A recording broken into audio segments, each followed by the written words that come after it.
Abrimos, señoras y señores, la tertulia de este martes, que es 3 de diciembre del año 2019. Mesa de análisis político, así que vamos saludando a Fernanda Boidi. Buen día. Buenos días. A ver si te escucho bien. Dale. Buenos días. Ahora sí, perfecto. Daniel Chaschetti. Buenos días. Daniel Buquet. ¿Qué tal? ¿Cómo están? Y Adolfo Garcé. ¿Cómo le va? Cuesta decirle Adolfo Garcé, ¿no? Sí. ¿Es el único de los que están acá que tiene un seudónimo tan fuerte? Yo creo que sí. ¿Sí? Yo creo que sí. Es decir, un nombre artístico. Un nombre artístico, porque sí, bueno. Lo que pasa que Fito no es una persona de la academia, sino que es una persona del show business. Ah, es la otra cara de... Claro. Ahora sí. Bueno, tenemos bastante para... Es un animador de los grandes eventos. ¿Cuáles, por ejemplo? No, me interesa animar Populares. transiciones, por ejemplo. Populares. Bueno, vamos a hablar de eso, entonces tenemos tema, no nos falta. Luis Lacalle Pou y Tabaré Vázquez iniciaron formalmente la transición de gobierno ayer con una reunión acá enfrente en la Torre Ejecutiva. Al final del encuentro, en conferencia de prensa, el presidente electo confirmó que el senador Álvaro Delgado será el secretario de la presidencia y el abogado Rodrigo Ferrés el prosecretario.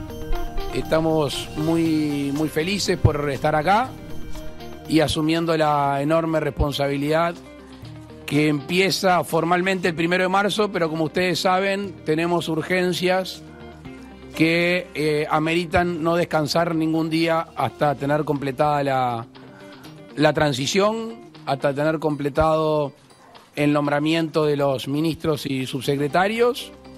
Y hoy sí estoy capacitado para informar que el secretario de la presidencia va a ser Álvaro Delgado, el prosecretario de la presidencia va a ser Rodrigo Ferrés.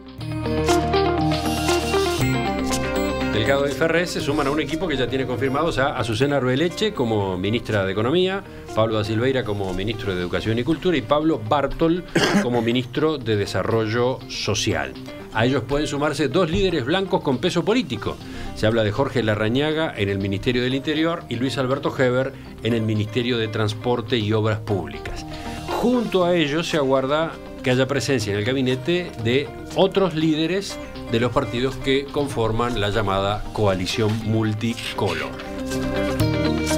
Díganos, cuéntenos cómo están viendo estos primeros pasos de la transición, la conformación del gabinete, lo que se ha dicho al respecto. Bueno, para retomar un viejo argumento, yo lo que, como siempre, cuestioné el innecesario adelanto de las coaliciones que hizo Lacalle Pou desde el inicio de la campaña.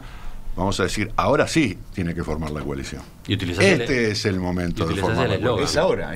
Es ahora. Ahora sí.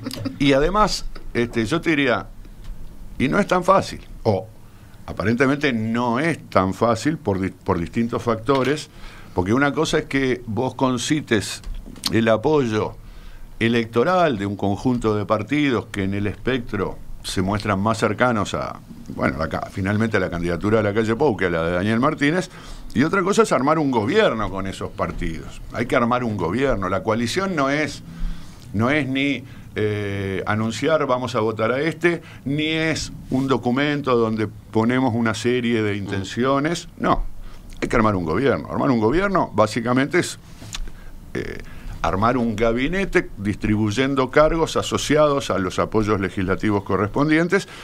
Y yo creo que acá con un pequeño detalle que no es nuevo en Uruguay, es que aparentemente Lacalle Pou, en lugar de distribuir carteras ministeriales a los partidos, que capaz que sería una fórmula más sencilla, y decir, bueno, este ministerio es tuyo, este ministerio es tuyo, este es mío, está tratando de combinar cargos, lo que se llama una integración horizontal del gabinete en lugar de una integración vertical. Él quiere que obviamente haya figuras de los partidos socios encabezando ministerios, pero quiere que en esos ministerios haya también gente de su confianza, del Partido Nacional. Ha dicho que va a haber nombres del Partido Nacional en la cúpula de todos los ministerios.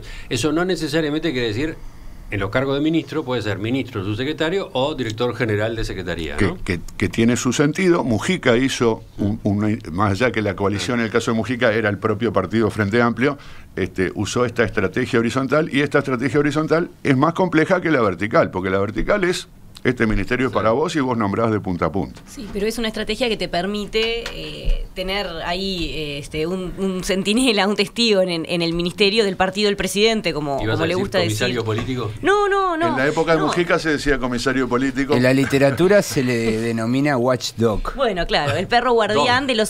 Pero es Sí. en cuanto a representante o a defensor de ciertos intereses, ¿sí? Y tiene más sentido cuando pensamos en que nadie se ha comprometido a una duración de 5 años de esta coalición, ¿no? Entonces, del Partido Colorado se habla de un horizonte de tal vez de 3 años, con un primer año de gran funcionamiento, ¿no? Esta cosa de oro, plata y bronce.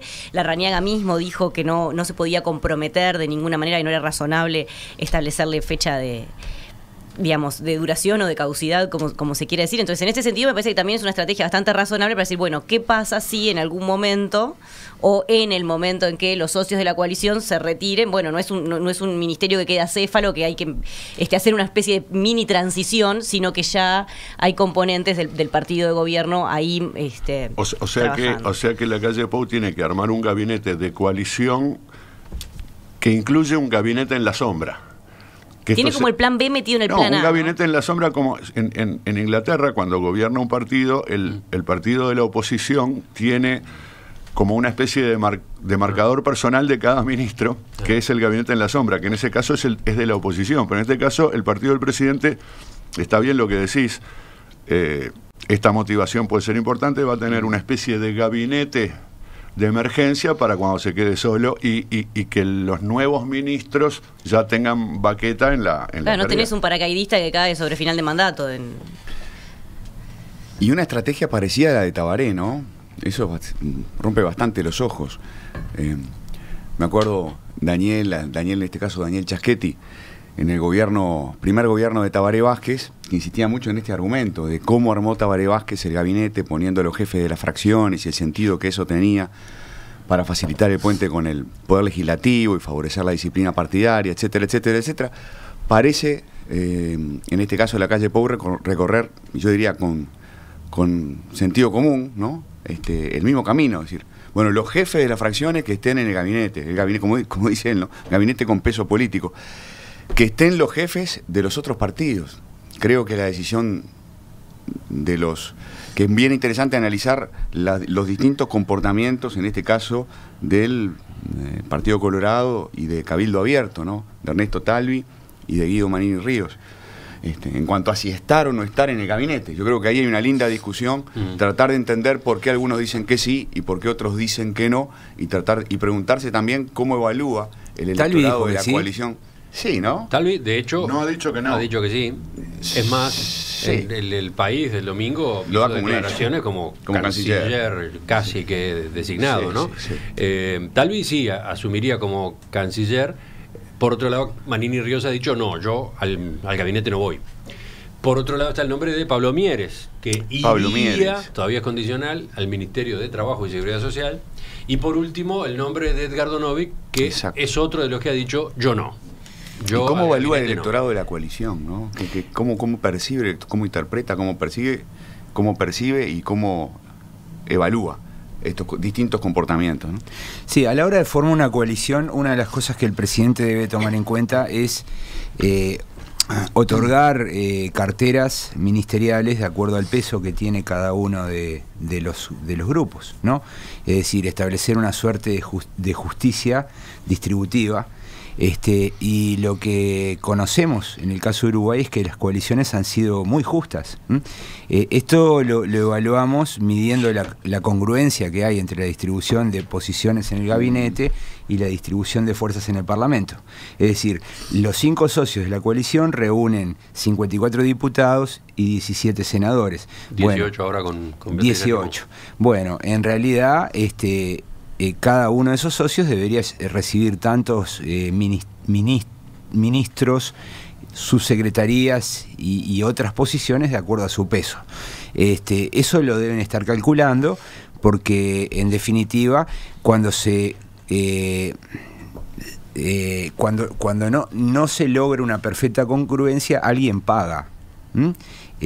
porque queda subrepresentado o porque bueno, el que se ve beneficiado queda sobrerepresentado. Voy a poner un ejemplo. Darle un ministerio al Partido Independiente supone una desviación, claro, en el nivel de congruencia, y eso lo va a pagar alguien. Por ejemplo, cuando empezó la primera coalición de la historia reciente fue la de la calle Padre, ¿no? Fue una coalición, la que funcionó peor. Año 1990. Entregó 3 ministerios al Partido Colorado. La siguiente coalición, la de Sanguinetti, entregó 4 ministerios. La siguiente coalición, la de Jorge Valle, entregó 5 ministerios, ¿no?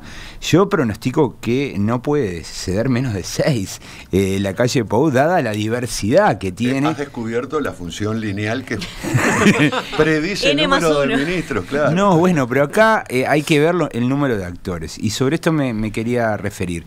Cuando ustedes dicen líderes partidarios, yo creo que hay que ser cuidadosos, porque a la hora de formar gobierno, lo que sabemos es que los líderes de fracción son muy relevantes, ¿no? Sí, claro. O sea, por ejemplo, recién Fito hizo un repaso y se salteó a Larrañaga y se salteó a Sanguinetti, que yo creo que son actores centrales, ¿no? Larrañaga va a tener un puesto muy relevante en el Ministerio del Interior, y probablemente el foro ballista, el ballistas, el viejo foro, el viejo ballismo unido. Bueno, va a tener seguramente un peso pesado en representación de Sanguinetti, ¿no? Pero bueno, me parece que deberíamos esperar entonces que sí, que el Partido Colorado tenga 3 ministerios, Cabildo tenga 2, y que haya presión sobre Manini para que entre al gabinete, ¿no? Si no entra Manini, obviamente va a entrar su esposa. Sí, no debería ir más abajo en la escala jerárquica de Cabildo Abierto ese nombramiento, ¿no? Sí, pero también dijo que no, ¿eh? Sí. Creo que en la entrevista en el acto del sábado la pregunta fue directa y... Lo último que quería decir... Se habla de Domenech como tercera posibilidad. Se habla como de Domenech como subsecretario de Defensa. Lo último que quería decir, las coaliciones en Uruguay siempre han funcionado con integración vertical. O sea, se le daba a un sector el ministerio disponía de toda la línea jerárquica. No, en el caso de los partidos tradicionales no hubo cruces. ¿Quién empezó con esto de los cruces? Bueno, el Frente Amplio. Mujica, ¿no? En el gobierno de Tabaré existieron integración horizontal, pero Mujica la profundizó, sí. ¿No?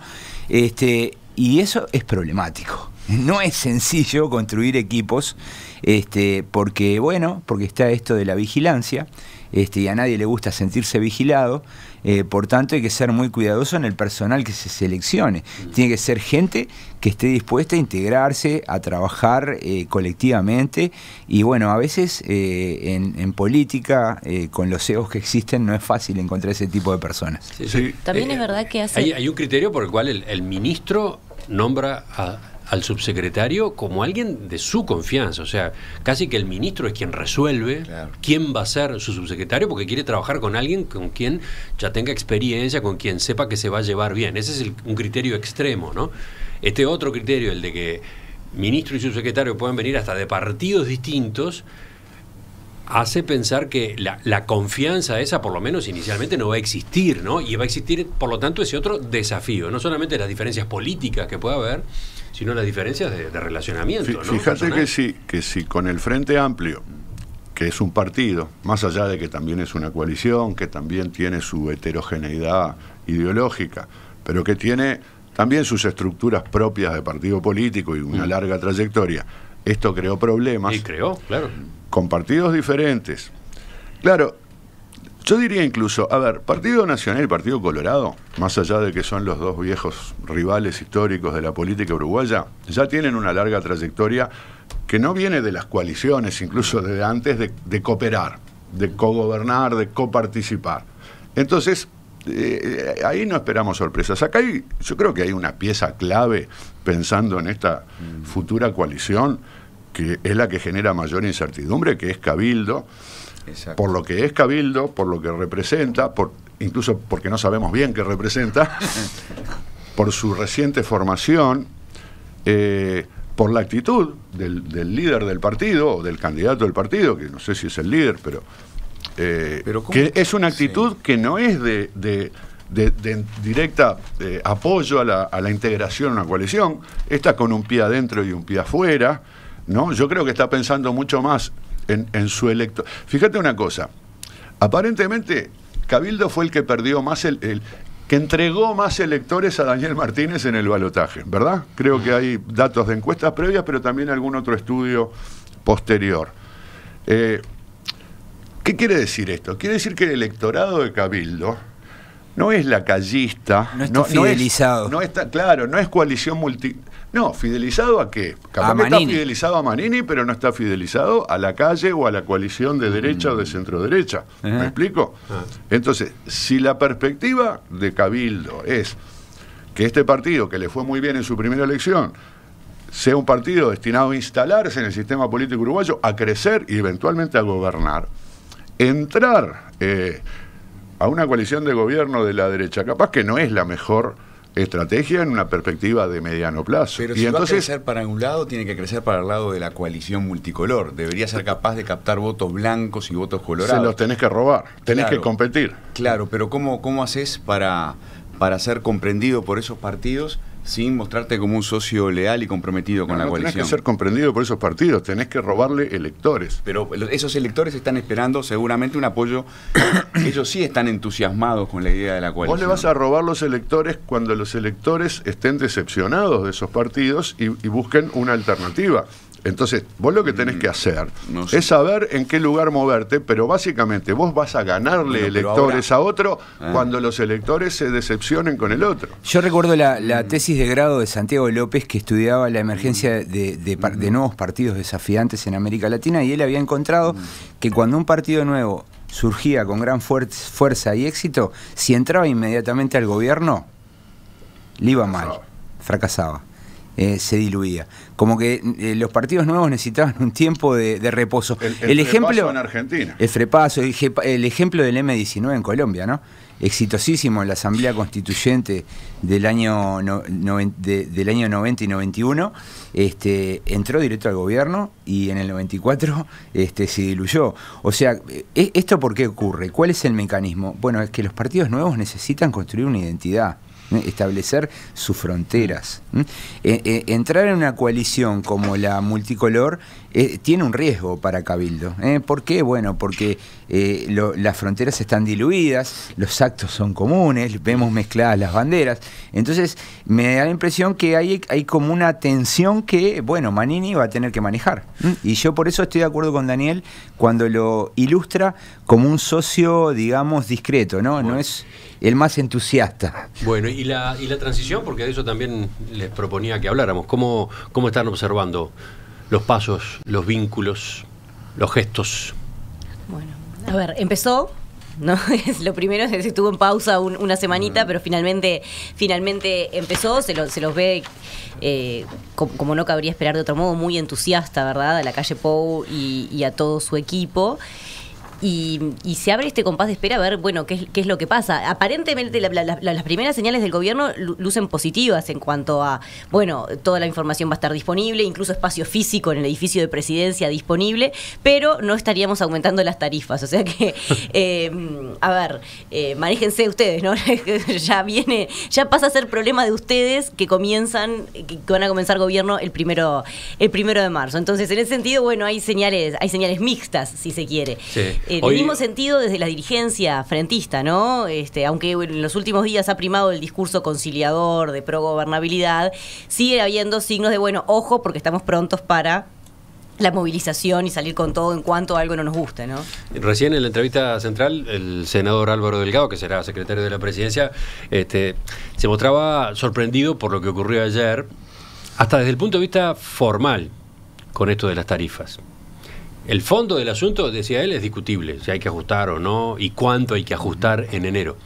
Pero señalaba, estábamos conversando arriba, en el piso 11, el presidente electo le había presentado a Vázquez una serie de puntos que implican decisiones en el verano, antes de que asuma la nueva administración, y sobre los cuales convendría conversar, Uno de ellos era tarifas, y abajo, dice, unos pisos más abajo, Monsecchi hacía el anuncio de que en enero no habrá corrección de las tarifas, ni siquiera por IPC, ¿no? Sí. Más allá de que esta situación es anecdótica, el tema es que la transición tiene dos andariveles. Un andarivel es la parte técnica de la transición.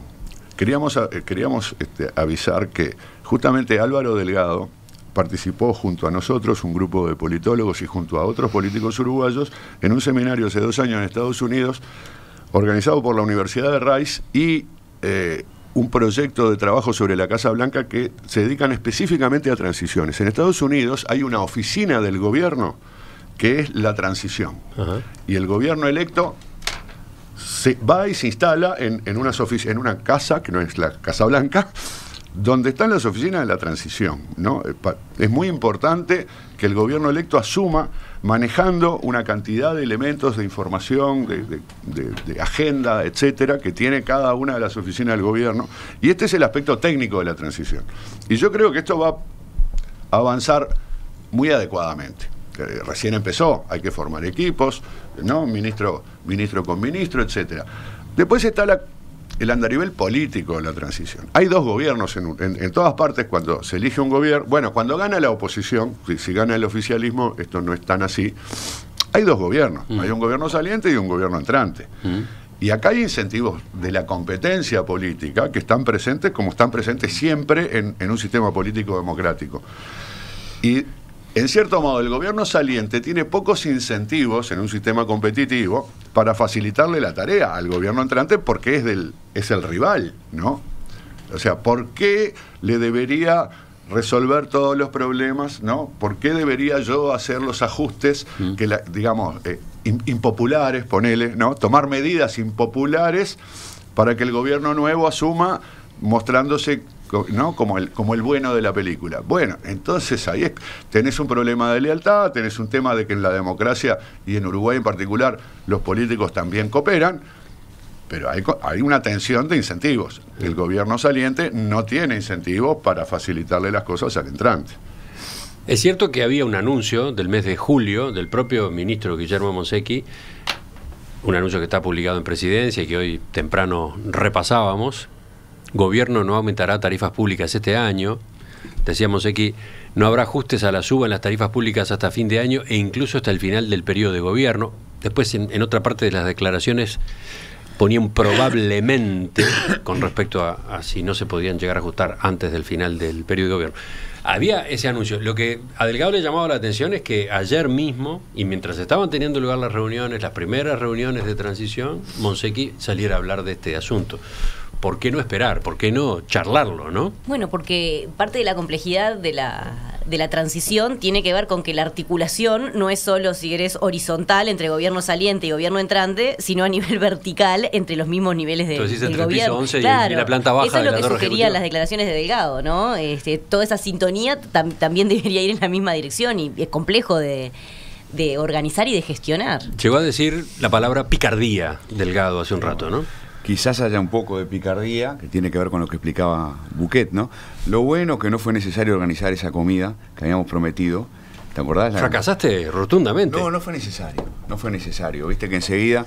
Aclaremos de qué comida estás hablando. No, que esa comida que queríamos organizar con Chasquetti... No me incluyas, por favor. Con Daniel Martínez y la calle Pou para que dejaran de gruñirse y se sentaran a conversar. Hemos tenido señales muy positivas en los últimos... Se las arreglaron entre ellos, se reunieron días, solos. Sí. Emiliano, para mí es un problema menor. Esto es ruido. Esto se resuelve conversando. A mí me parece que obviamente es una picardía. Hay que recordar que la oposición estuvo cada mes de enero acusando al gobierno de tarifazos, cuando uno miraba y buena parte de los aumentos estaban por debajo del IPC. Yo creo que esto es un golpecito, pero esto se desactiva, se desactiva dialogando. Hoy se va a reunir Azucena Arbeleche con el equipo económico. Bueno, ahí hay que... como dijo ayer la calle Pou, quemar las facturas, entrar a la reunión con muchas ganas de acordar, porque en definitiva acá me parece que nadie debería tener la irresponsabilidad de generar saldos en rojo que luego el próximo gobierno se vea obligado a dar un mazazo, Sería ¿no? ideal, ¿no? Sería que acordaran hacer una junta. Y yo creo que hay madurez suficiente. No. Exacto. Sí, no sé si es tan fácil desactivar, sobre todo después de las declaraciones de ayer, ¿no? Capaz que hubiese sido distinto si o no había esas declaraciones y estaba la intención del gobierno de no ajustar tarifas, pero ahora es, bueno, como prometimos, no vamos a ajustar tarifas. Entonces también hay que hacer una marcha atrás de parte del gobierno saliente. Igual hay figuras de más peso que Monsecchi en el gobierno. Sí, sí. O sea, No, quiero decir, alguien podría decir, si hubiera sido Astori, Claro. por decirte a alguien que salió contundentemente a decir que no va a haber aumento de tarifas, yo diría, esto difícilmente tenga marcha atrás. No sé si me entendés. Si el presidente, Astori, ¿no? Gente del equipo económico, dice, bueno, no, efectivamente pensamos, nosotros prometimos que no iba a haber aumentos hasta fin de año y probablemente no los hubiera más adelante, pero ahora hemos revisado las ecuaciones, los costos, no sé qué, y correspondería a un pequeño ajuste, bla, bla, bla, ni el gobierno quedaría tan mal, o sea, no estaría tomando una medida súper impopular. Además, estas cosas en verano siempre tienen ese diluye, que el costo se diluye un poquito.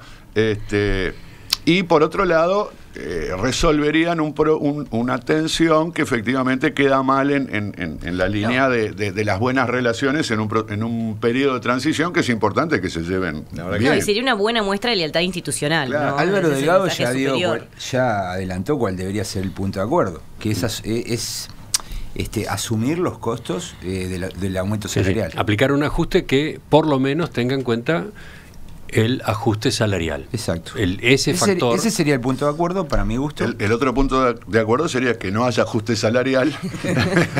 Entonces estaría más en la línea del futuro gobierno. Ni te aumento las tarifas ni aumento los salarios.